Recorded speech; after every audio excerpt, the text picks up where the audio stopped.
एक संध्याकाळ ज्या संध्याकाळच्या आम्ही शाळेतून सगळे मित्रमैत्रिणी रस्त्यान मजा मस्ती करीत घराकडे यायचे।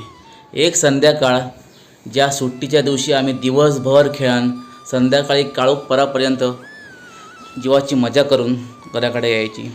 एक संध्याकाळ ज्या संध्याकाळचे गावातले सगळे जाणते लोक एकटे बसान गप्पा गोष्टी करायचे।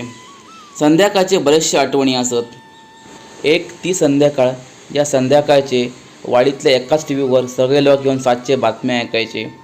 खरोखर ती मजा काही वेगळीच होती। एक ती संध्याकाळ या संध्याकाळचे घरातले सगळे मोठे जाणते पोराटोरा खळ्यात बसान गजाली मारायचे। बरेचशे गोष्टी थंय सांगान आपलं मन मोकळे करायचे। एक ती संध्याकाळ ज्या संध्याकाळी सगळे बसान पत्ते खेळायचे आणि खळ्यात बसान त्या संध्याकाळचा मनसोक्त आनंद घ्यायचे। व्हिडिओ आवडला तर नक्की लाईक शेअर करा।